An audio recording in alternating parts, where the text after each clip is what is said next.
Mesdames, Messieurs, bonjour, ravi de vous retrouver sur R7 et merci de suivre ce nouvel édito R7.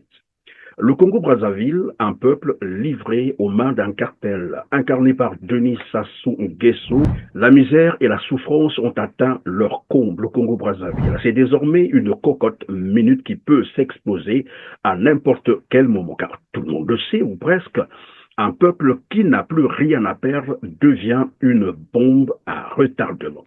Oui, Denis Sassou Nguesso, vous le savez, règne de main de fer et sans partage sur le Congo-Brazzaville voici plus de 40 ans. Un pays qu'il a finalement démembré totalement, privant ainsi les Congolais de tout, tout presque. 27 ans après son retour au pouvoir, par coup d'État militaire soigneusement préparé, organisé et financé par la France à travers le groupe ELF. Le jeune officier parachutiste, cofondateur en 1969 du Parti congolais du travail marxiste-léniniste, participe au renversement de plusieurs chefs d'État. Alphonse Massamba Deba, Joachim Yombi Opango. En 1979, l'ancien agent des renseignements et ministre de Ngouabi, assassiné en 1977, accède au pouvoir. Sa trajectoire est stoppée net. En 1992, il est battu lors de l'élection présidentielle face à Pascal Lissouba. Le Congo s'enfonce alors dans un cycle de violence. Amer, le vaincu entame sa traversée du désert. 5 ans d'exil à Paris, mais revient plus déterminé que jamais et préparé. Il reconquiert le pouvoir par les armes en 1997. L'agent des renseignements français Sassou Denis, recruté, ça aussi vous le savez, par la DGSE française depuis 1963 lors de sa formation à Saint-Mexon, nous rapporte d'ailleurs Jean-François Probst, un des anciens conseillers français de Denis Sassou Nguesso dans son livre « Chirac, mon ami de 30 ans ». Au moment de son ascension politique, Sassou Nguesso, qui était donc dès cette époque-là membre de ce qu'on appelle les agents dormants de la DGSE, les services secrets français. Denis Sassou Nguesso a donc réussi, disais-je, à déstructurer tout le système administratif congolais en y généralisant la corruption, le vol, les détournements des deniers publics en mode de gestion des affaires publiques. 160 milliards de francs CFA, une somme astronomique allouée au ministère de la Santé et détournée entre 2020 et 2022. Le chiffre est issu d'un rapport de l'ONG publié Ce que vous payez Congo. Alors que le développement du système de soins congolais est à la peine, l'enquête met le doigt sur la transparence de la gestion des finances publiques du pays. Conduisant ainsi le Congo-Brazzaville à la ruine totale, au point d'étonner avec indignation ceux-là même qui l'ont ramené au pouvoir par les armes. Dans ce livre, Chirac, mon ami de 30 ans, c'est comment j'étais de ceux qui avaient aidé Sassou et qu'ensuite nous avons été extrêmement déçus par l'échec de Denis Sassou Nguesso. D'abord, il y a eu des exactions effroyables, notamment les 350 assassinés du Beach. Ça, c'est des choses qui méritent le jugement des tribunaux pénaux internationaux. Puis il y a surtout tous ces détournements de fonds publics, d'utilisation de l'argent du pétrole pour autre chose que le bonheur du peuple. Enfin, toute une série de déceptions. 27 ans après son coup d'État militaire qui a décapité la petite démocratie naissante du Congo, l'agent français Sassou Denis a malheureusement fait du Congo-Brazzaville un pays lourdement endetté malgré ses nombreuses ressources naturelles exploitées qui finalement ne profitent qu'à ses amis et soutiens étrangers. Ce que beaucoup de gens ne savent pas. Sassou Nguesso, parce que j'ai fait une enquête minutieuse sur lui. Sassou Nguesso a signé un document de la DGSE, la Direction Générale de la Sécurité Extérieure française, comme quoi, en cas de conflit d'intérêts entre le Congo-Brazzaville indépendant et la France, lui, il défend les intérêts de la France. Sassou a signé ça. pour l'exploitation du pétrole, du gaz liquéfié, des minerais, les Congolais n'en récoltent que misère et souffrance. À Cayo, à la vue des traces sur la route principale, on peut deviner que ce village n'est pas toujours aussi calme. Ce camion, et des milliers d'autres depuis 2 ans, sert au transport d'hydrocarbures venant du gisement voisin. Près de 200 millions de barils de pétrole seraient à sortir du sous-sol des environs.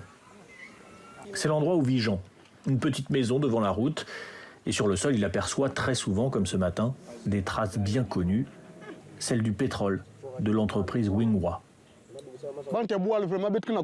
Nous souffrons vraiment à cause de Wingwa. Regarde ce qu'ils nous mettent dans la rue. Tout ceci, dès qu'il pleut, ça descend jusque dans nos rivières. Et elles sont polluées. Et nous ne savons plus comment nous allons vivre dans ce village. Wingwa est associé aujourd'hui à la Société nationale des pétroles du Congo. Les Chinois détiennent 85% du gisement de Banga-Cayo. Les autorités du pays n'ont pas voulu répondre à nos questions pour l'instant. Quant aux habitants, personne ne veut vraiment les écouter. Pendant ce temps, les multinationales étrangères complices de la dictature de Denis Sassou Nguesso se font du beurre au détriment de la misère et de la souffrance des Congolais.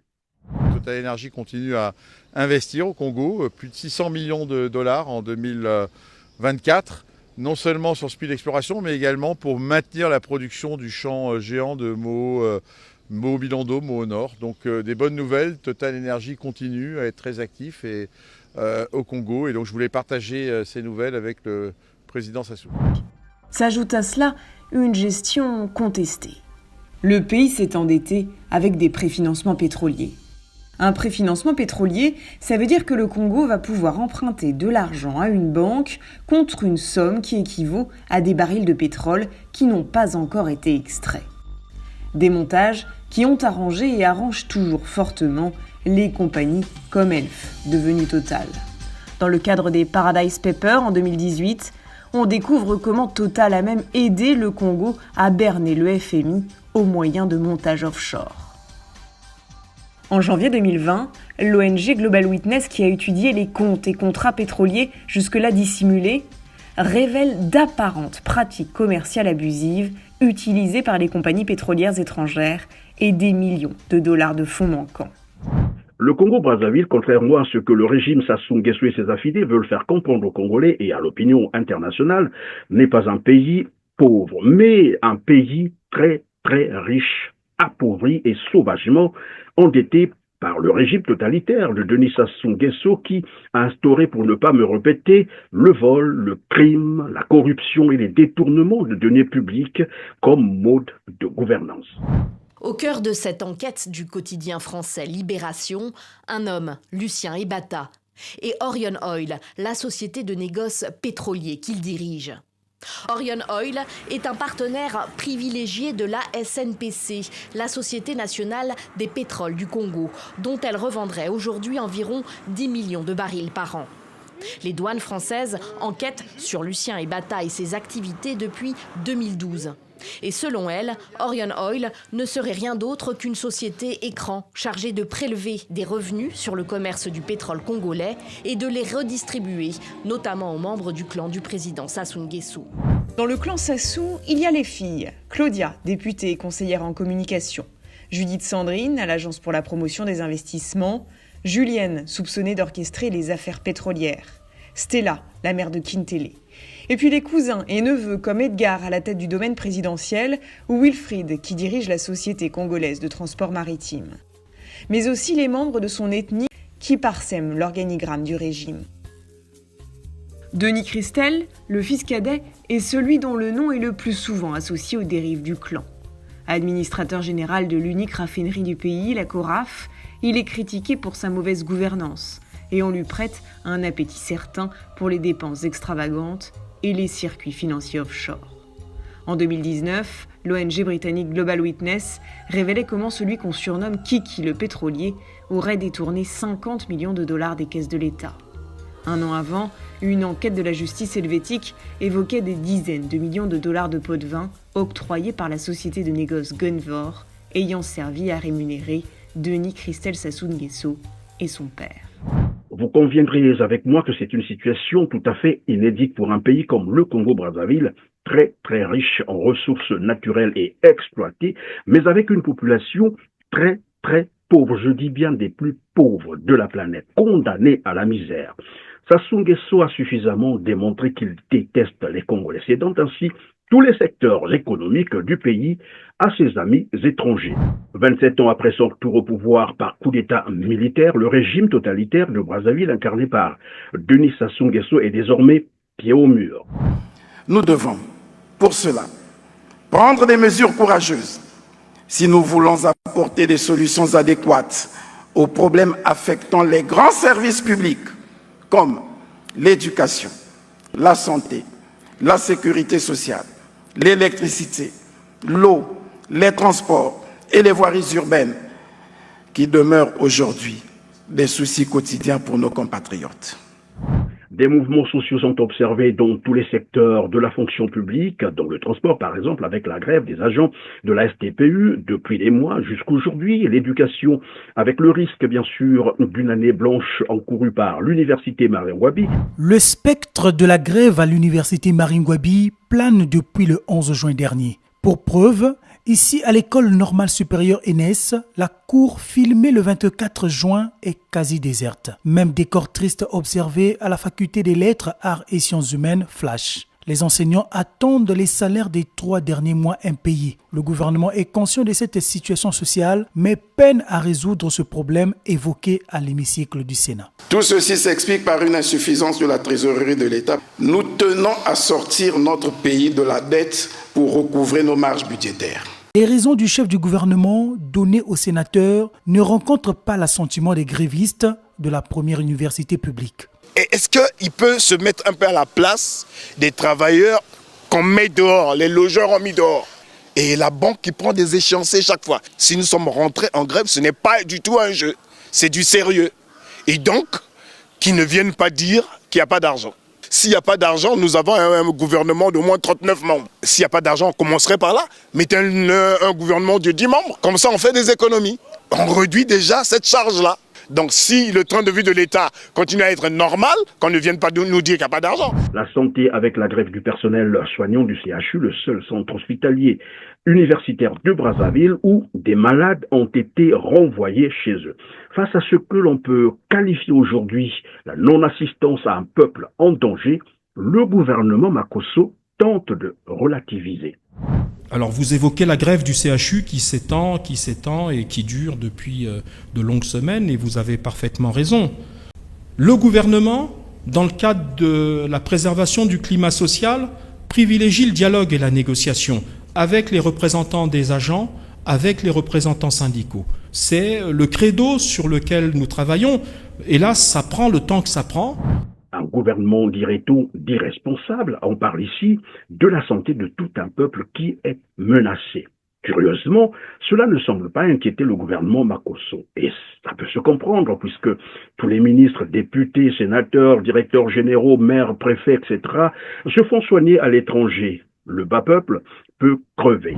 Dans les mairies du Congo, c'est la catastrophe. À Ouesso, par exemple, les agents accusent jusqu'à 120 mois d'arriérés de salaire impayés. À Dolisie, on parle de 76 mois d'arriérés de salaire impayés. Pointe-Noire vient d'emboîter le pas et demande carrément le départ d'Evelyne Titiélé, maire de cette ville pétrolière, pour non-paiement des dizaines de mois d'arriérés de salaire.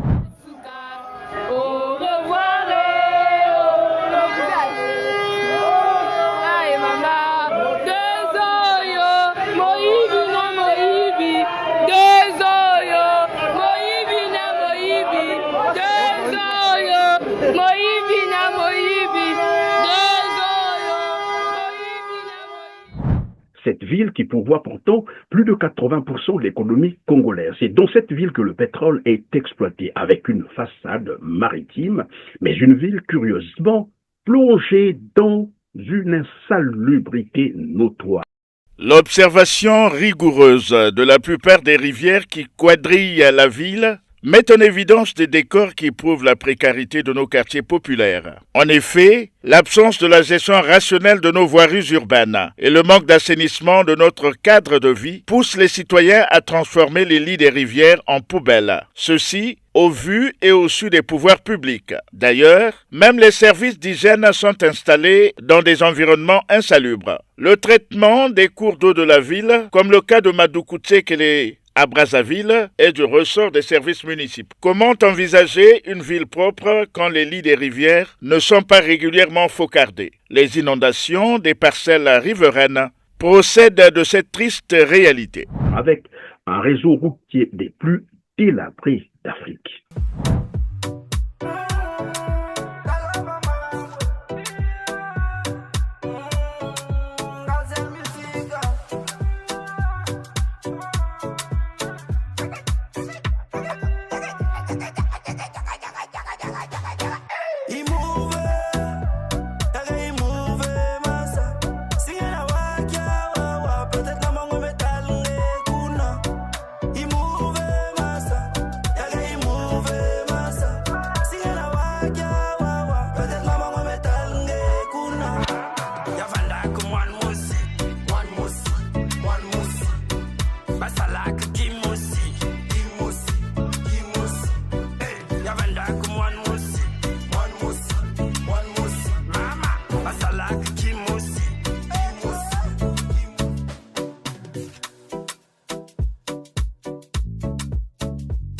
Ah, c'est compliqué. Vraiment, betna lenda avec ça.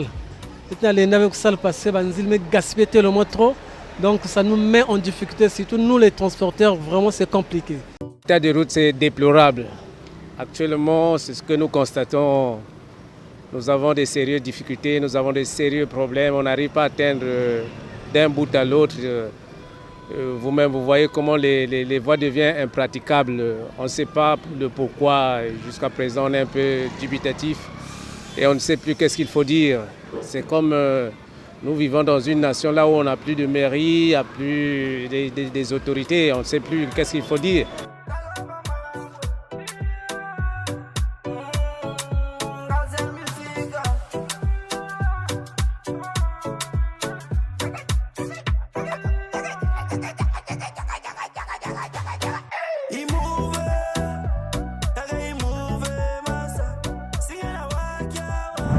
Nous sommes sur la deuxième sortie nord de Brazzaville, au quartier Ngamakoso dans le 6e arrondissement Talangaï. Entre le dépôt Faki et l'arrêt église, la circulation automobile est rendue difficile par le sable qui a envahi la chaussée. Les automobilistes peinent à traverser la zone. Lorsqu'il pleut, la route elle est vraiment bizarre. On ne peut même pas marcher, on ne peut même pas traverser. Il y a même les voitures qui s'arrêtent. Donc on paye les bus double. Les bus ne peuvent pas traverser. On s'arrête juste à l'arrêt église là. On doit encore marcher pour aller prendre le bus au marché Ngamakoso. Maintenant, imaginez si c'est seulement 150 pour aller à l'autre la Mikalou. Donc tu dois encore marcher de ici jusqu'à là-bas pour prendre le bus. L'autre jour là, je suis rentrée très tard. J'ai quitté petite chose à 19h, je suis revenue à la maison ici à 20h parce qu'il n'y avait pas de bus. La population est pénalisée. On n'a pas moyen de déplacer. Pour arriver à Mampassi, il faut avoir 3 bus. Mais ici, ce n'est pas possible. Je ne sais pas si on est au Congo ou on est nulle part. C'est un quartier négligé par l'État congolais. L'espoir des populations de Ngamakoso repose sur l'intervention des pouvoirs publics. L'État n'a jamais arrivé ici. Là, moi, est-ce que les Libanais, on met souvent les Libanais, les Syriens, on met souvent leurs engins ici là. S'il y a l'un des gros camions des Chinois. Les étudiants congolais, ça aussi, vous le savez, on parlerait d'un scandale, abandonnés à leur triste sort depuis des années sans bourse. Les fonctionnaires retraités du Congo cumulent plus de 40 mois d'arriérés de pension impayés. Certains qui ont prévalu leurs droits à la retraite depuis 5 ans décèdent sans toucher un seul centime de leurs droits à la retraite. Jacques Hello, pourtant ancien directeur de l'hôpital de Wando, s'est retrouvé à un moment de sa vie de retraité dans l'incapacité de bénéficier des soins médicaux alors que malade. Ce dernier, qui pense que la sécurité sociale est un droit pour le retraité et un devoir pour l'État, accuse les pouvoirs publics d'une maltraitance financière vis-à-vis des personnes âgées. En 2018, nous avons été reçus au bâtiment de la CNSS Je les ai étonnés en leur présentant un bulletin d'examen qui m'a été donné en février et je n'ai pu faire l'examen en avril, tout simplement parce que les pensions en 2018 connaissaient ces états. 2022, on a adressé des lettres à la CREF, au ministère. On n'a pas eu de suite. J'ai même entendu « Tu n'es pas le seul à être malade ». Nous sommes déjà les morts. On ne peut pas mourir deux fois. La colère monte d'un cran ici à la place de la Liberté ce 16 avril. Ces retraités de la commune de Brazzaville qui cumulent pour certains 11 ans et d'autres 9 ans sans pension expriment leur ras-le-bol. Ces retraités pointent du doigt la direction générale de la Caisse nationale de sécurité sociale CNCS qui refuse de retirer leur dossier de l'administration municipale pour traitement alors que le gouvernement a déjà versé 35 milliards 914 millions 34 069 francs CFA. Trop c'est trop, nous sommes prêts à rencontrer le Premier ministre. Pourquoi? Aujourd'hui, tout ce monde que vous voyez là, les papas là, nous sommes devenus comme les fous dans un pays où nous sommes les Congolais. On ne peut pas accepter que 10 ans, la mairie n'a pas pu verser. L'État a pris une bonne part pour dire je prends l'engagement. Pour les 3 milliards qui restent, aujourd'hui rien n'est fait. Qu'on nous donne ce qui est pour nous avant la mort. Ces retraités, déjà fragilisés par le poids de l'âge, peinent à colmater les brèches pour leur survie et estiment avoir épuisé toutes les voies de recours sans suite favorable. 40 ans de pouvoir sans partage de Denis Sassou Nguesso, les Congolais manquent même l'eau potable. L'approvisionnement en eau potable est un casse-tête pour les populations du quartier Mwamchi dans le 5e arrondissement Mongopoko. Une situation qui mine le quotidien de ces populations qui souvent sont obligées d'effectuer de longues distances pour s'approvisionner dans les forages d'eau. D'autres par contre font recours à cette rivière qui souvent enregistre des cas de noyade. Un cri de cœur est lancé par ces populations à l'endroit des décideurs pour équiper ce quartier fortement habité d'un réseau de distribution d'eau potable. Pas de courant électrique stable, alors que vous le savez, le courant est pour la société moderne ce que l'air est pour la vie. Faute d'électricité, Antoinette utilise des lampes torches pour servir sa clientèle. Lorsque je sors ma marchandise, on me la vole parce qu'il n'y a pas de lumière. Et j'avais acheté un congélateur, mais j'ai dû le revendre faute de courant. Maintenant, je dois me débrouiller. Cet éleveur s'est fait voler tous ses moutons, car sans lumière, impossible de veiller sur son bétail pendant la nuit. Selon lui, c'est toute l'économie locale qui souffre du manque d'électricité dans la région. Partout où vous voyez les lumières, ce sont les groupes électrogènes comme celui-ci. 20 ans d'exploitation pétrolière. Nous qui nous mettons la lumière dans le village, on aura des petits groupes pour écraser le sac-à-sac. On a les bois ici qu'on peut scier pour faire des meubles. Tout ça, ça va nous donner du travail. À quelques kilomètres, les compagnies pétrolières bénéficient pourtant du courant de jour comme de nuit. Elles ont investi massivement dans les lignes à haute tension avec le soutien de l'État. Une inégalité que dénonce l'Église catholique dans une campagne « Électricité pour tous ». Pas de voiries urbaines. L'odeur est si pestilentielle que certains sont obligés de se couvrir le nez. Un peu partout dans les rues de Brazzaville, les déchets s'amoncellent, parfois sur plusieurs dizaines de mètres. Une situation invivable pour ses habitants qui dure depuis plus d'une semaine et le début de la grève des éboueurs. Christ Missilou a son garage juste à côté de ce tas d'ordures. Dès que le client arrive chez moi ici là parce qu'il ne peut pas supporter l'odeur, donc je fais déplacer toujours mes véhicules pour aller travailler ailleurs. Ça c'est quel genre de pays? L'ancien temps on disait Brazzaville la verte, mais maintenant là Brazzaville la poubelle. Les salariés d'Averda, la société chargée de collecter les déchets, ont arrêté leur travail. Depuis près de 3 mois, ils ne perçoivent plus leur salaire. Cet agent a accepté de témoigner sous couvert d'anonymat. Nous étions entendus avec la société, la paye c'est du 1er au 5. Mais ce mois-ci, ça nous vraiment étonne. Ils n'ont pas respecté la date du 1er au 5. Et on a conversé avec notre employeur. Jusqu'à présent, ils ne nous donnent pas une date fixe. Et c'est ça qui nous a poussé qu'on puisse décréter une grève. En plus du versement de leur salaire, les agents d'Averda demandent des primes de risque liées à leur travail. La société, de son côté, affirme n'avoir pas reçu les fonds alloués par le gouvernement.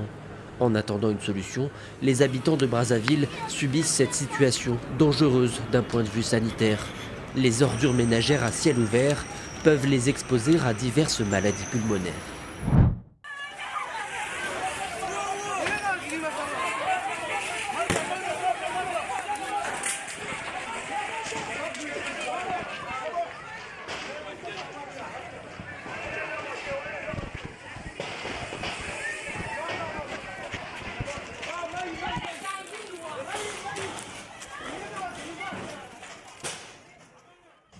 Un Congo, il faut le dire, totalement en ruine. Les conditions de vie des Brazzavillois demeurent vraiment préoccupantes. On se croirait dans une bourgade alors que nous sommes dans la capitale de la République du Congo.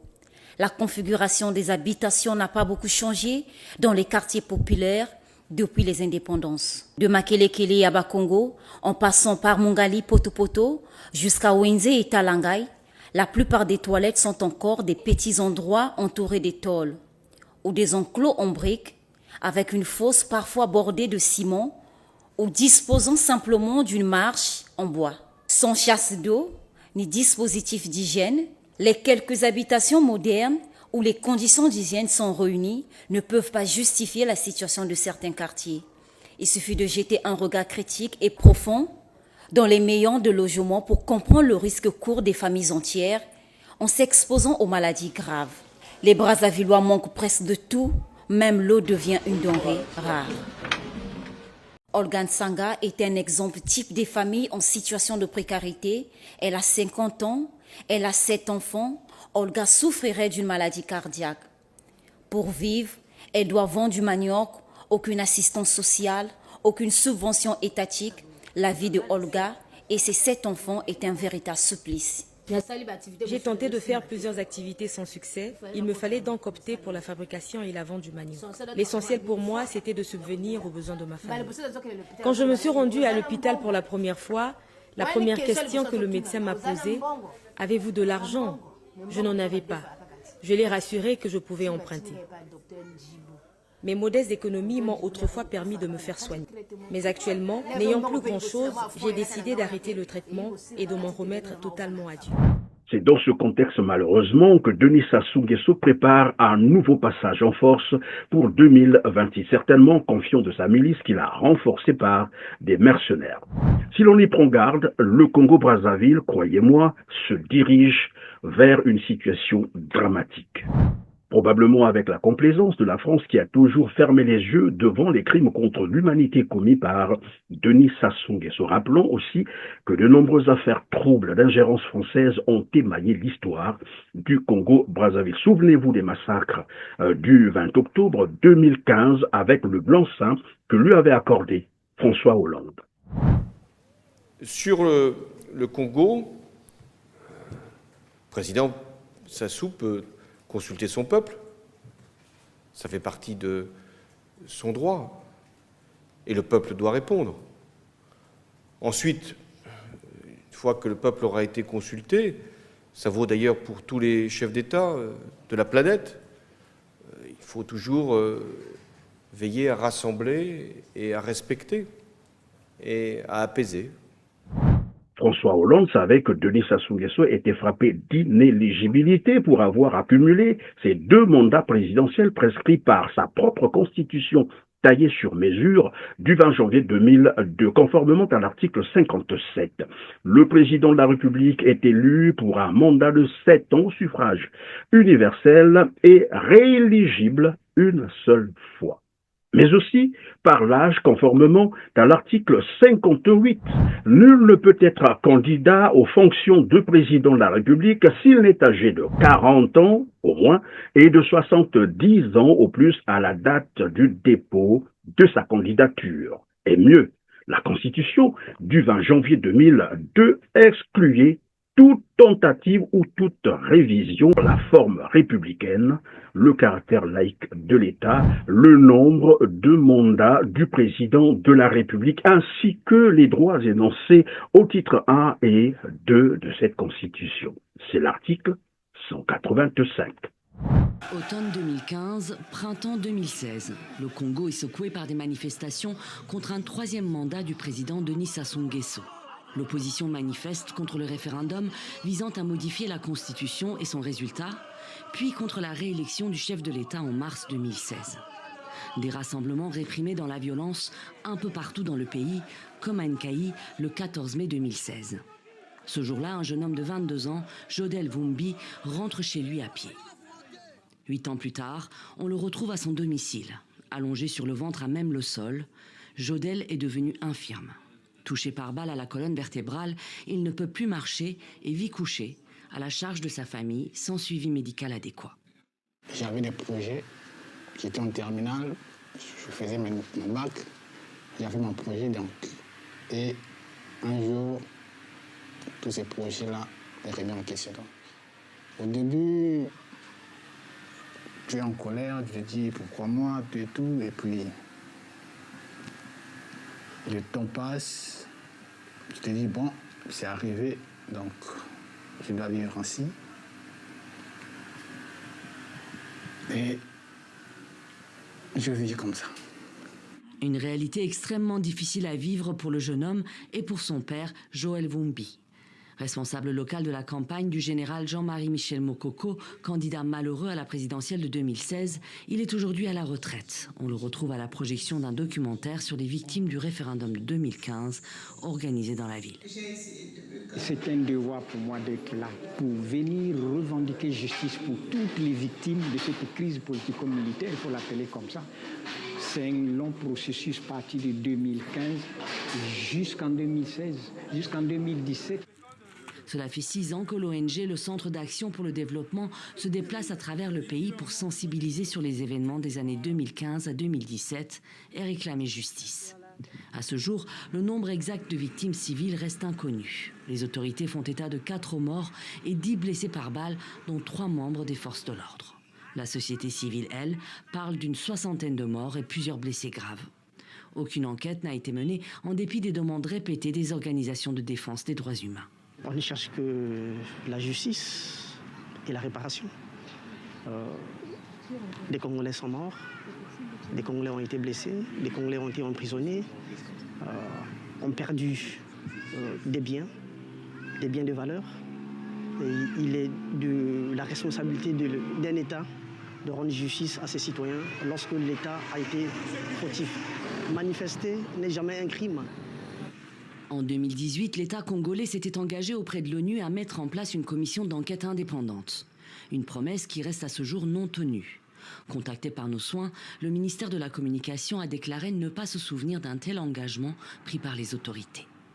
Depuis son retour au pouvoir, Denis Sassou Nguesso s'est illustré par les crimes contre l'humanité, les crimes de masse. Les disparus du Bits-Savoudi, une affaire de crimes contre l'humanité où plus de 350 jeunes Congolais civils avaient été exécutés froidement de retour de leur exil de la République démocratique du Congo.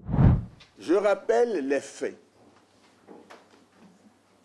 Courant 1997 et 1998, des citoyens congolais fuyant les troubles et violences nés des événements du 5 juin 1997, puis du 18 décembre 1998, s'étaient réfugiés sur le territoire de la République démocratique du Congo. À la faveur du retour de la paix à Brazzaville, les autorités compétentes des deux Congos et le Haut Commissariat aux réfugiés s'accordèrent pour favoriser le retour volontaire à Brazzaville de ceux des réfugiés qui le désiraient. Au cours des opérations de rapatriement, certaines personnes ne retrouvaient pas les membres de leur famille, qu'elles disaient cependant avoir rempli les manifestes dressés à cet effet par le HCR pour effectuer la traversée au départ du port de Kinshasa à destination de Brazzaville. Ainsi naissait l'affaire dite des disparus du Beach. Bien curieusement, Plus de 25 ans après, cette affaire est toujours pendante devant la justice française, probablement parce que un des auteurs présumés de ces crimes contre l'humanité, donc Denis Sassou Nguesso, est encore au pouvoir pour garantir les intérêts français et qu'il ne faut pas le fâcher. L'affaire des disparus du beach. 1999. 353 jeunes réfugiés congolais partent en bateau de la République démocratique du Congo direction le Congo-Brazza. Un retour dans leur pays après avoir fui la guerre civile. Une fois accostés au beach, le principal port de Brazzaville, on ne les retrouvera jamais. Selon des ONG, des policiers les auraient arrêtés pour les interroger avant de disparaître. D'autres sources parlent d'un massacre commis par les hommes du pouvoir. 3 ans plus tard, une enquête est ouverte en France au nom du principe de compétence universelle. Principale personne visée, 15 hauts gradés de l'armée de la police congolaise, dont Norbert Dabira, mais aussi le chef d'État Denis Sassou Nguesso. On peut aussi rappeler les crimes de masse commis par Denis Sassou Nguesso dans le département du Poul entre 2016 et 2018, un génocide à huis clos. Nous sommes obligés de le faire, mon général. Oui, Parce oui, que il faut le faire. Dernier, ils nous ont fait la même chose dans Madibou. Il faut le faire, il faut le faire. À Madibou, dès qu'on atteint Madibou, on fait venir le même canard sur Ngalingolo, et tout ça là, et puis on va voir qu'est-ce que ça va donner. Et toujours en progressant avec Ngalingolo, il faut toujours qu'on fasse. Toujours, mais c'est ça. Voilà, l'engin sur la route, en train de fouetter. Exactement. Maman, papa, à plat. Ce jour-là, Si la nana, tout. Ah là-haut, moi, dans mon cœur, maman, pop. Tout barré dans mon qui est de loin. Parle. tozokota boye tondetwaye boye tosali boye tondetwaye boye bozomona ela tose déploye boye todéploye boye tozosala ratissage na mandako nyonso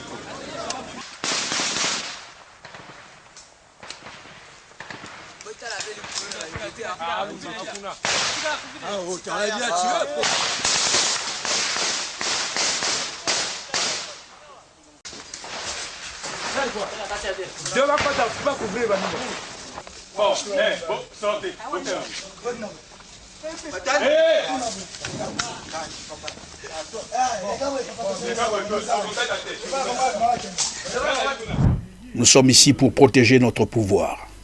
Nous.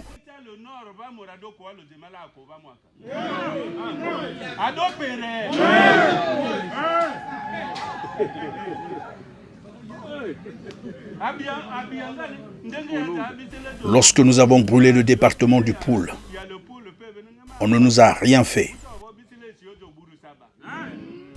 Ils n'ont rien fait, le ciel n'est pas tombé. Nous n'avons pas droit à l'erreur, nous devons protéger notre pouvoir.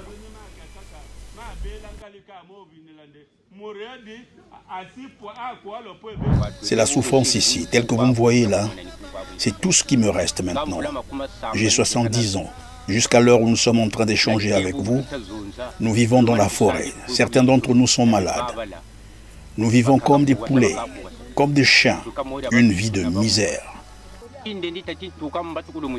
Depuis que cette expédition militaire punitive a commencé, je n'ai plus de village. Toute ma famille est morte. À Monoko où nous étions, 5 personnes sont mortes. De l'autre côté, ils ont incendié environ 37 personnes dans une maison. 37 personnes ont été tuées dans ce village depuis le début de cette opération militaire punitive. Que dire du génocide d'Ikongono à Owando sous le prétexte de rechercher un fugitif, le capitaine Pierre Anga. Des opérations d'extermination d'une population qui ont bénéficié de l'aide de la France qui avait affrété son avion militaire Mistral pour transporter du matériel et des commandos, pour ne pas dire des troupes militaires de Denis Sassou Nguesso qui sont allés semer désolation et effroi. On a continué à tirer le 5. Anga n'était déjà plus là.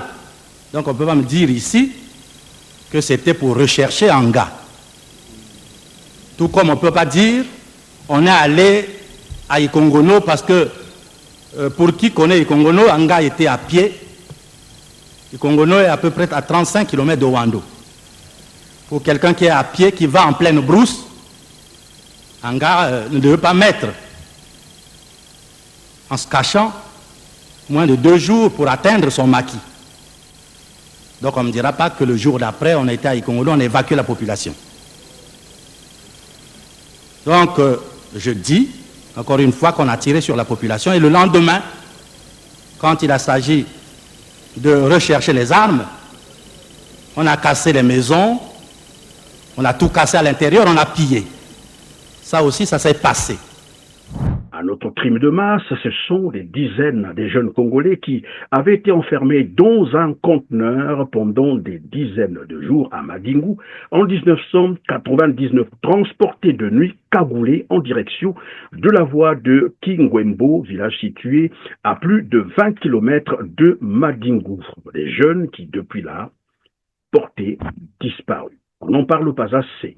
On peut donc se poser une question légitime, celle de savoir que valent finalement les intérêts français au Congo-Brazzaville, au point où tout un peuple, le peuple congolais, est pris en otage, déshumanisé, privé de tout ou presque, massacré, affamé, privé de l'eau potable, privé d'électricité, réduit à l'esclavage. Le CAD, Centre d'action pour le développement, documente les violations des droits humains en République du Congo depuis 2021. Et dans son rapport annuel de plus de 200 pages, l'ONG évoque pour 2024 un recul inouï des droits civils et politiques dans le pays. Les conclusions sont terribles, mais cette fois-ci, le pays a passé un cap supplémentaire. Pourquoi nous le disons? Parce que nous avons documenté en cette année 2024 8216 violations des droits humains. Alors qu'en 2023, nous étions à 2092. C'est une augmentation très importante et cela nous inquiète. Une augmentation de près de 400% par rapport à l'année dernière. Les chiffres proviennent d'études de terrain dans 17 localités congolaises seulement. Selon le CAD, les arrestations arbitraires ont augmenté de 711% entre 2023 et 2024. Les détentions arbitraires de 670%. Les disparitions forcées de 200%. Les cas de torture et de mauvais traitements de 1253%, précisément. Espoir Nungu est décédé des suites de coups et blessures volontaires, selon le rapport d'autopsie. Cet étudiant de 27 ans vivait ici avec sa famille à Djiri, dans le 9e arrondissement de Brazzaville. Le 21 octobre, il est arrêté par la police. Sa mère fait le tour de la ville pour finalement récupérer le corps de son fils mort. Je l'ai cherché dans plusieurs commissariats sans le trouver. Au bout du 11e jour, on m'a appelé pour me dire qu'il avait fait une crise au commissariat de Kibeliba et que je devais venir le chercher. Quand je suis arrivée là-bas, on m'a dit qu'il était aux urgences. Et là, on m'a dit que mon enfant était décédé depuis longtemps et qu'il avait été déposé à la morgue. C'est à l'hôpital qu'on m'a informé qu'il était arrivé ici, déjà mort. La famille a porté plainte contre un policier. Car dans ce cas, comme dans beaucoup d'autres, selon le CAD, les forces de l'ordre sont pointées du doigt. Tout ce que Denis Sassou Nguesso a réussi depuis son retour au pouvoir, bien sûr, au Congo-Brazzaville, c'est de ruiner ce pays jusqu'à la moelle. Apparemment, Denis Sassou Nguesso est un homme qui ne regarde que son nombril. Le sadisme dont il souffre révèle les traits de sa personnalité narcissique et antisociale. Le sous-lieutenant Denis Sassou Nguesso intègre l'école d'application de l'infanterie de Saint-Mexin. Donc il vient en France.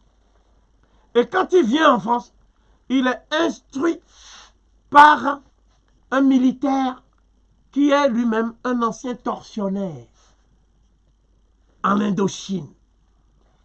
Donc il se rend compte que Sassou est très cruel. Sassou Nguesso est cruel, c'est un homme cruel. C'est-à-dire la vie humaine ne provoque pas l'attentat à la vie humaine. Ne provoque chez lui aucune émotion particulière. Sassou ne connaît pas le mot paix dans son vocabulaire. Il n'a jamais connu ça. Sassou ne connaît qu'une seule chose. C'est il n'y a pas deux hommes pour s'asseoir sur le même trône. Pour dégager l'impétrant qui veut s'asseoir à sa place, il doit l'envoyer sous terre. C'est sa dernière apparition publique depuis son lit d'hôpital, une vidéo publiée la veille de la présidentielle. Mes chers compatriotes, je suis en difficulté. Je me bats contre la mort, mais cependant, je vous demande de vous lever. Allez-y voter pour le changement. Je ne me serai pas battu pour rien. Battez-vous. Une ultime défaite pour le principal opposant à l'indéboulonnable président Sassou Nguesso. Économiste de formation, fils du Premier ministre de Pascal Lissouba, sa famille est contrainte à l'exil après la guerre civile, remportée par celui qui tient toujours les rênes du pouvoir. Il vient, vous l'avez constaté, de créer encore une fausse crise économique et financière probablement pour préparer son passage en force en 2026 où il faut s'attendre très probablement encore au massacre des Congolais. Depuis 8 mois déjà, nous assistons à la descente aux enfers de notre pays, car il est profondément malade et en voici le triste constat. Sur le plan financier, nous faisons face à une crise financière qui s'est transformée en cessation de paiement. En effet, l'État congolais vit depuis le début de l'année 2024 particulièrement la plus grande crise financière de son histoire post-indépendance. Les finances publiques vont très mal sous l'effet conjugué du surendettement du pays et d'une gouvernance mal éclairée. Ce surendettement explique malheureusement aujourd'hui la multiplication des problèmes d'insolvabilité et de défaut de liquidité qui ont plutôt servi à enrichir les hommes du pouvoir et les écuries en vue de la conservation du pouvoir en se transformant en un état de fausse cessation de paiement. Cet état de fausse cessation de paiement a été voulu et préparé pour rendre les Congolais mendiants et nécessiteux, induisant ainsi l'accumulation d'impayés dans le règlement des créanciers et des salaires dans la quasi-totalité des secteurs publics de la vie nationale. Si tu donnes les moyens, même les plus colossaux, et tu les remets à Sassou Nguesso, moi je peux te dire d'avance qu'il va dilapider ça. Et il sera toujours ce que j'appelle un nègre leucodermisé. Il ne peut pas être autrement, c'est sa nature. Hein, tu vois, il ne faut pas donner de la confiture aux cochons. Désormais, il veut s'appuyer sur les troupes rwandaises déguisées en agriculteurs qui pourront faire le sale boulot comme des troupes angolaises en juin 1997. Le président de l'Assemblée nationale a eu les accords presque 3 ans, plus de 2 ans après. Cela témoigne de la mauvaise foi, ce qui justifie qu'il y ait véritablement Anguille sous roche. Il y a beaucoup de choses qui nous dérangent dans ces accords. Beaucoup d'aspects qui nous dérangent. Et quand vous signez des accords de coopération foncière, le foncier c'est la terre, le Rwanda, quel est leur domaine de compétence en termes d'agriculture? Est-ce que quand vous avez vu la liste publiée sur les 10 pays producteurs, les 10 pays les plus efficaces en termes d'agriculture en Afrique, vous avez vu le nom du Rwanda? Il faut dire que ce gouvernement a des problèmes de crédibilité. Il n'a pas bien posé le problème. Il y a un problème de fond. Et le problème de fond fait apparaître et fait comprendre aux Congolais qu'il y a un deal caché. Le problème, c'est lequel? L'ambassadeur rwandais dit qu'il est parti chercher des titres fonciers.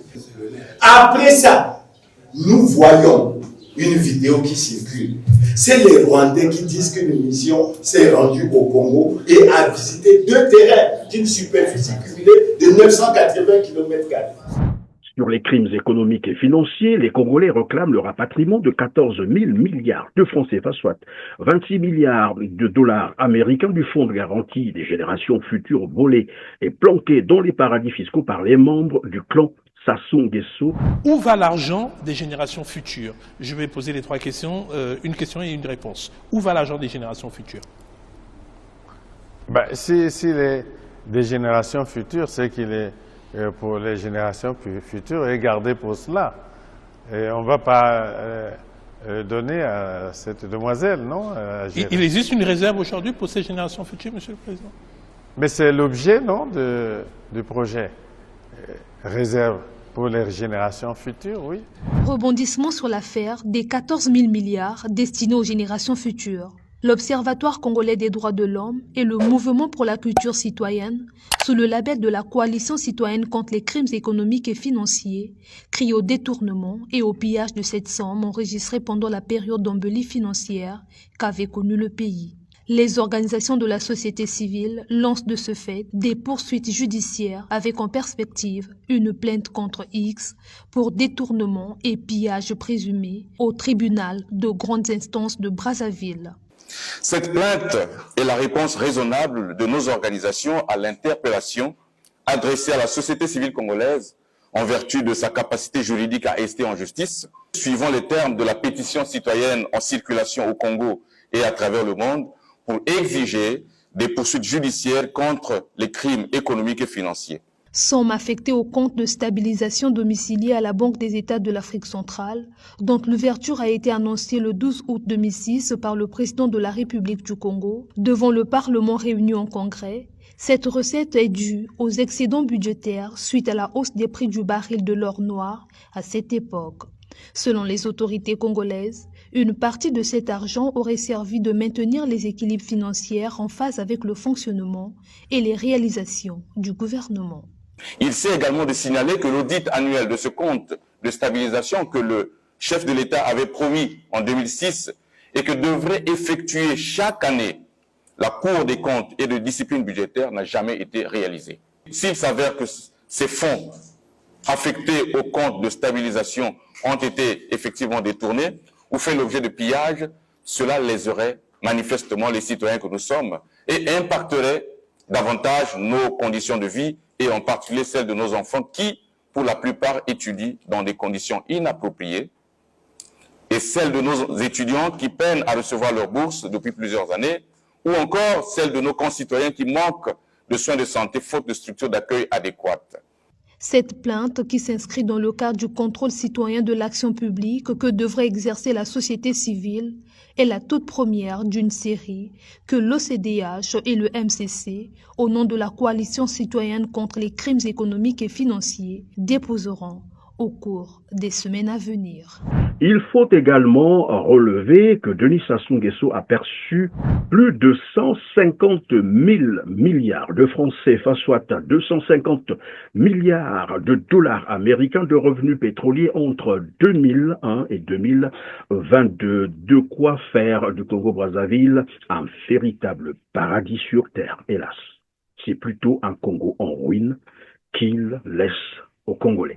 Un petit exemple de comment sont gérés les revenus pétroliers du Congo-Brazzaville par le régime totalitaire de Brazzaville incarné par Denis Sassou Nguesso sur 7 milliards 300 millions de dollars, soit 4 400 milliards de francs CFA de pétrole vendus en 2019, vous pouvez le vérifier. Le rapport existe encore sur Internet.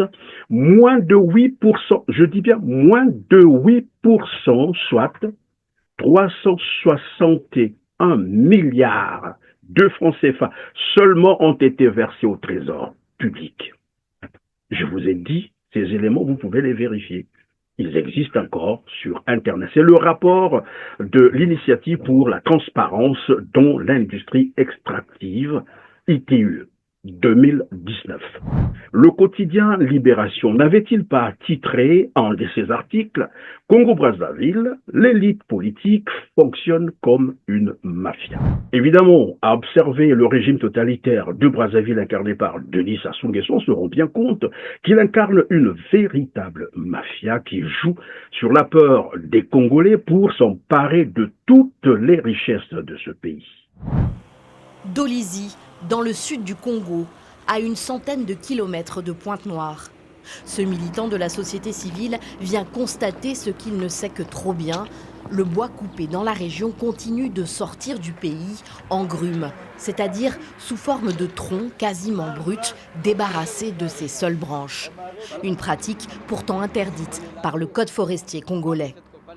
C'est important d'être sur le terrain pour montrer à nos autorités qui font semblant qui pensent que tout va bien, mais il faut leur parler avec des preuves. Voilà un parc à bois, il n'y a aucune scierie ici, il n'y a aucune installation ici pour transformer ce bois. Ce bois, tel que vous le voyez, partira sous forme de grumes, alors que c'est interdit. Il y a bientôt 2 ans, les autorités congolaises ont décidé d'appliquer une disposition introduite dans le Code forestier en 2000.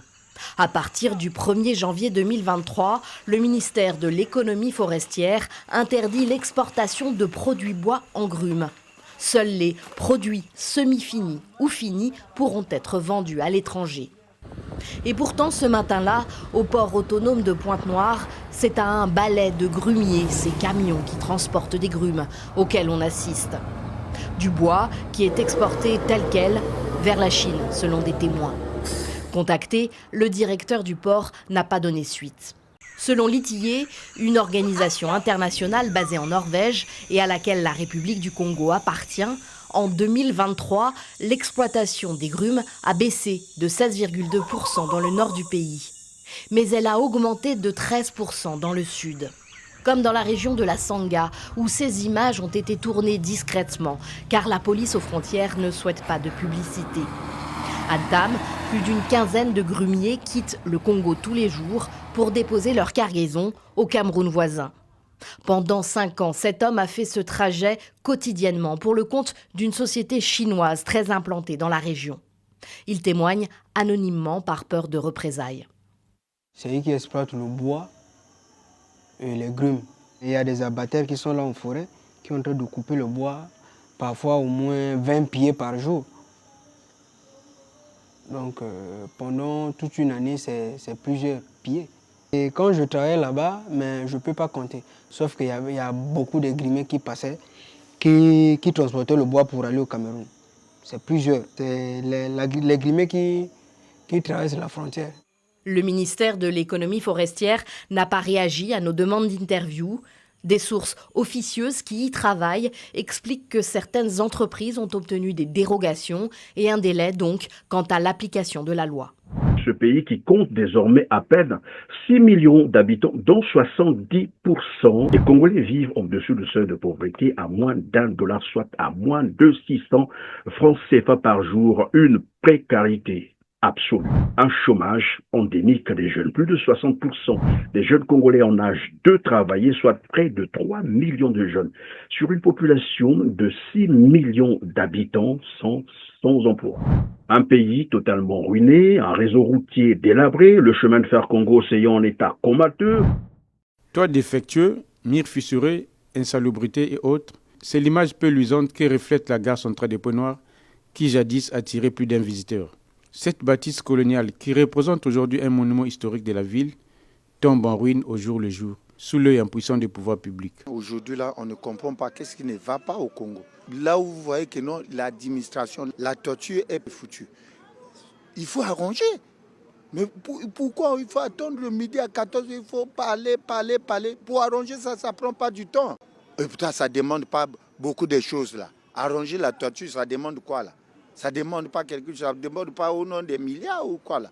Un des agents trouvés sur place déplore les conditions de travail actuelles, tout en s'indignant de voir cette œuvre historique et touristique partir en ruine. Autrefois épine dorsale de l'économie congolaise, le CEFSO a besoin d'un nouveau souffle en vue de relever les nouveaux défis économiques de la sous-région. Pas de compagnie aérienne, l'INA Congo, qui faisait la fierté des Congolais, n'est plus qu'un souvenir. Les questions qu'on peut également se poser, que veut réellement Denis Sassou Nguesso? Pourquoi une telle haine envers les Congolais? Vercha vous reconnaît une influence dans la remise en place du président du Congo. Denis Sassou Nguesso. Exactement, un type pas très recommandable, nous écrit Jean. Est-ce qu'il n'est pas temps de mettre sur la table toutes les vilainies de la France-Afrique? Est-ce que vous n'avez pas un peu le sentiment d'y participer en étant consultant international avec un tropisme fort pour ces pays-là? Alors que j'ai fait des bêtises, oui, j'ai eu tort de soutenir Sassou Nguesso, Sassou qui est un voyou. Je préférerais que ce soit des gens de meilleure qualité qui prennent la tête à Brazzaville, capitale de la France libre autrefois. Pourquoi la France, consciente de la souffrance dans laquelle son valet a plongé les Congolais, n'exige-t-elle pas à son agent le retour à l'ordre constitutionnel de 1992, la seule constitution pour laquelle les Congolais s'étaient prononcés de manière libre et démocratique. Oui, j'entends dire, les gens, c'est aux Congolais de prendre leurs responsabilités, de se libérer. Oui, j'entends bien, mais ce qu'on ne vous dit pas assez, c'est que les Congolais s'étaient déjà prononcés démocratiquement contre Denis Sassou Nguesso en 1992, où le tyran n'était même pas parvenu au deuxième tour. Il n'avait même pas atteint 20% des suffrages exprimés. Lorsque Sassou Nguesso abandonne le pouvoir et le drapeau marxiste à l'issue de la conférence nationale, il laisse à son futur successeur un pays ruiné. Personne ne sait où est passé l'argent du pétrole. Le Congo n'a plus de route, plus de chemin de fer. Il n'a qu'une dette colossale et une armée de fonctionnaires en mal de salaire depuis plus d'un an. Peut-être qu'il faut évoquer le droit international qui reconnaît le principe permettant à un peuple de se libérer d'une domination étrangère. Le moins qu'on peut dire, et tout le monde va constater, c'est que Denis Sassou Nguesso est un agent au service des intérêts étrangers. Il l'a suffisamment démontré. Il y avait ici à Paris Denis Sassou Nguesso en exil, que personne ne voyait, ni Chirac, ni Roussin, ni Dupuche, ni les gens qui s'occupaient d'Afrique, qui étaient un peu à la ramasse, comme on dit en français, en perdition dans son bel appartement de l'avenue Rapp. Et on a beaucoup parlé, on a travaillé, on a réfléchi. À l'époque, il avait plutôt le sentiment qu'il ne retournerait jamais, en tout cas pour diriger son pays, puisqu'il avait été battu. Moi, j'ai espéré que quand il est reparti en début 97, d'ici, de Paris, je l'ai beaucoup aidé, avec beaucoup d'amis, nous avons contribué à son retour aux affaires. Moi, j'espérais surtout qu'il appliquerait un programme, des projets allant dans le sens d'une meilleure éducation, d'une meilleure santé, d'une réparation du CFCO, du chemin de fer Congo-Océan, d'une création d'une route qui irait de Pointe-Noire, la capitale économique, à Brazza, etc., etc. Tout ça, malheureusement, après 2 guerres civiles d'août et de novembre 97, a contribué à l'arrivée de Sassou Mpila et au pouvoir. Il s'était caché au PK-14 longtemps chez son ami qu'on surnomme le général Diap. Tassoua, vous voyez, je connais un peu la chanson. J'ai encore ici, dans mon carnet, le long numéro de téléphone où je joignais depuis ce téléphone bleu Sassou, qui était en préparation de reprendre le pouvoir. Et donc, un représentant d'une domination étrangère au Congo-Brazzaville, contre laquelle les Congolais sont en droit de résister par tous les moyens. Merci de nous avoir suivis. Cliquez sur le petit pouce en l'air juste en bas de la vidéo. Partagez massivement cet édito et dites-nous en commentaire ce que vous en pensez.